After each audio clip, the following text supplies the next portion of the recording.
Hello BSc third year.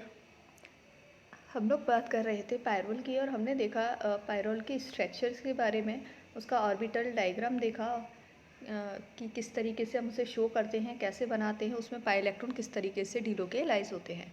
अब देखिए, चूँकि हमने पढ़ा कि ये एक एरोमेटिक कंपाउंड है, एरोमेटिसिटी हमने इसकी देखी कि एक एरोमेटिक कंपाउंड है। तो एरोमेटिक कंपाउंड में पायरोल के ये जो 6 पाई इलेक्ट्रॉन हैं वो पूरी रिंग में क्या होते हैं, डिलोकेलाइज होते रहते हैं। ये हम अच्छी तरह से समझ चुके हैं कि जो पायरोल के 6 पाई इलेक्ट्रॉन होते हैं वो पूरी रिंग पर डिलोकेलाइज होते रहते हैं, ठीक है। और जिससे पायरोल की क्या होती है, बहुत सारी रेजोनेंस स्ट्रक्चर्स हमें प्राप्त होती हैं। अब देखा था हमने कि प्रत्येक कार्बन परमाणु के पास एक पाई इलेक्ट्रॉन होता है, ठीक है। और जो नाइट्रोजन है उसके पास 2 पाई इलेक्ट्रॉन होते हैं। तो पायरोल में कुल 6 पाई इलेक्ट्रॉन हो गए। अब ये 6 पाई इलेक्ट्रॉन यानी हकल रूल को फॉलो कर रहे हैं, हकल रूल फॉलो कर रहे हैं, तो वो एक एरोमेटिसिटी दर्शा रहे हैं, एरोमेटिक प्रकृति को प्रदर्शित कर रहे हैं। तो इस तरीके से ये एक एरोमेटिक कंपाउंड है, ठीक है। अब देखिए रेजोनेटिंग स्ट्रक्चर ये हमने बनाया, ये नाइट्रोजन। अब देखिए इसका जो ये एक लॉन पेयर है ये इधर मूव करेगा और यहाँ से ये डबल बॉन्ड इधर जाएगा। तो जब ये इधर आएगा तो इस पर क्या आ जाएगा, पॉजिटिव चार्ज आ जाएगा। ये पॉजिटिव चार्ज आ गया और ये यहाँ आएगा तो इस पर क्या आ जाएगा, नेगेटिव चार्ज आ जाएगा, ठीक। ये नेगेटिव चार्ज आ गया, पॉजिटिव आ गया। अब देखिए, अब इस नेगेटिव चार्ज को हम इधर करेंगे और उसके पास में क्या है, ये वाला डबल बॉन्ड है और यहाँ डबल बॉन्ड फॉर्मेशन हो जाएगा, क्योंकि यहाँ पॉजिटिव चार्ज आया, यहाँ नेगेटिव आया, तो यहाँ डबल बॉन्ड बन गया। जब ये यहाँ से ब्रेक हुआ तो यहाँ नेगेटिव चार्ज आ गया, ठीक है। तो ये यहाँ आया तो यहाँ पॉजिटिव चार्ज आ जाएगा, यहाँ क्या आ जाएगा, नेगेटिव चार्ज। देखिए यहाँ नेगेटिव आ गया, यहाँ पॉजिटिव।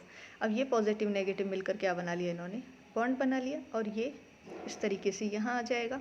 अब जब नेक्स्ट स्ट्रक्चर में ये यहाँ आएगा और ये यहाँ आएगा, जब ये यहाँ आएगा और ये यहाँ जाएगा तो इस नाइट्रोजन के पॉजिटिव चार्ज पर कोई फ़र्क पड़ेगा, नहीं पड़ेगा। ये ऐसे के ऐसे रह जाएगा, क्योंकि जब ये यहाँ आएगा तो इस पर नेगेटिव आएगा, ये यहाँ जाएगा तब इस पर नेगेटिव आएगा, तो यानी ये पॉजिटिव चार्ज हो गया। अब देखिए, सॉरी, ये यहाँ जाएगा तो इस पर पॉजिटिव चार्ज आएगा, तो नाइट्रोजन पर क्या रह जाता है, पॉजिटिव चार्ज रह जाता है। अब ये यहाँ आएगा तो यहाँ बॉन्ड बन जाएगा। ये यहाँ से ब्रेक होकर जब इसको इलेक्ट्रॉन देगा तो यहाँ पर नेगेटिव चार्ज आ जाएगा, ठीक। अब ये नेगेटिव यहाँ अपना इलेक्ट्रॉन देगा और ये बॉन्ड ब्रेक होकर यहाँ आ जाएगा, इस पर नेगेटिव चार्ज आ जाएगा कि यहाँ बॉन्ड बन गया और ये नेगेटिव चार्ज इस पर आ गया, इस पॉजिटिव पर कोई फ़र्क नहीं पड़ा, ठीक है। अब हम इसके पास आ चुके हैं बिल्कुल। अब यहाँ से ये नेगेटिव यहाँ आकर बॉन्ड फॉर्मेशन करेगा और ये बॉन्ड ब्रेक होकर इस पर लॉन पेयर आ जाएगा। अब देखिए ये जो है वो डायरेक्ट नाइट्रोजन पर आ रहा है। अब इसके बाद और कोई स्ट्रक्चर नहीं बन रही, क्योंकि हम पूरी घूम कर आ चुके हैं। अब क्या होगा, जब ये यहाँ आएगा तो यहाँ तो बॉन्ड बन जाए, यहाँ तो ऑलरेडी है और यहाँ बॉन्ड बन जाएगा, यहाँ बॉन्ड बन गया और यहाँ से ये जो पाई बॉन्ड ब्रेक होगा तो इस पर क्या आ जाएगा, एक लॉन पेयर आ जाएगा। तो ये क्या बन गया अपना पायरोल। देखिए यहाँ ये ध्यान रखना है कि हर कार्बन परमाणु पर, इस रिंग में चारों कार्बन परमाणु पर नेगेटिव चार्ज आना चाहिए, ठीक है। देखिए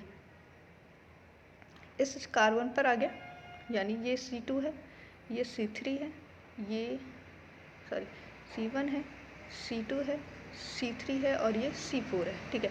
तो C2 पर आ गया, जो नेगेटिव चार्ज है वो अपना C2 पर आ गया, ठीक। यहाँ आ गया अपना C4 पर। फिर देखिए यहाँ किस पर आ गया, ये C1 पर आ गया और C1 पर आने के बाद ये कहाँ आ गया, 1 2 3 4 3 पर, ये आ गया 3 पर। मतलब हमारे जो ये चारों कार्बन परमाणु हैं 1 2 3 4, इन चारों पर नेगेटिव चार्ज आना चाहिए। तो हमें रेजोनेटिंग स्ट्रक्चर इस तरीके से बनानी है, इसमें कोई कन्फ्यूजन नहीं है, कोई प्रॉब्लम नहीं है, बस आप स्टेप बाय स्टेप चलते रहिए। ये यहाँ आएगा, यहाँ से ब्रेक होगा, वो वहाँ से होगा, मतलब बिल्कुल एक पैरेलल उसमें चल रहा है, अपन को साइक्लिक रिंग के अनुसार चलना है। यानी प्रत्येक कार्बन परमाणु पर एक नेगेटिव चार्ज ऑटोमेटिक ही आ जाएगा और जब चारों पर एक एक करके नेगेटिव चार्ज आ जाए तो लास्ट में अपनी स्ट्रक्चर हमें प्राप्त हो जाएगी, ठीक है। तो यहाँ इस तरीके से चारों कार्बन परमाणुओं पर हमने देखा कि नेगेटिव चार्ज आ गया है, ठीक है। अब ये इसकी स्ट्रक्चर बन गई। अब लास्ट में हम इसकी हाइब्रिड, रेजोनेंस हाइब्रिड बनाते हैं। रेजोनेंस हाइब्रिड में नाइट्रोजन पर पॉजिटिव चार्ज था नाइट्रोजन पे, ठीक है। और इस पूरी रिंग में नेगेटिव चार्ज डिलोकेलाइज हो रहा था, नेगेटिव चार्ज डिलोकेलाइज हो रहा है ना चारों कार्बन की तरफ, क्या हो रहा है, नेगेटिव चार्ज डीलोकेलाइज हो रहा है, ठीक है।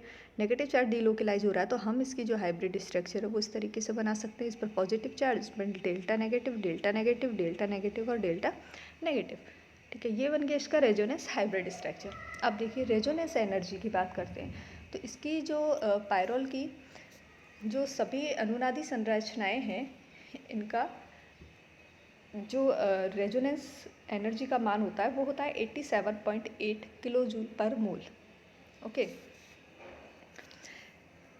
अब यहाँ देखिए C1, C2, C3 और C4, इनके बीच में आपस में डबल बॉन्ड बनता है। डबल बॉन्ड कैसे बनता है, यानी ये जो अपनी संयुग्मन में बनता है कॉन्जुगेशन में, double bond single bond, double bond single bond, इस तरीके से, यानी 2 डबल बॉन्ड होने चाहिए और 2 बीच में single bond, double bond single bond और डबल बॉन्ड। तो ये अपनी एक कॉन्जुगेशन में वाली स्थिति हमें प्राप्त हो जाती है, जिससे हमें पता चलता है कि ये एक एरोमेटिक कंपाउंड है और ये इसमें पाई इलेक्ट्रॉन ईजिली डीलोकेलाइज हो रहे हैं और ये रेजोनेंस स्ट्रक्चर प्रदर्शित करता है।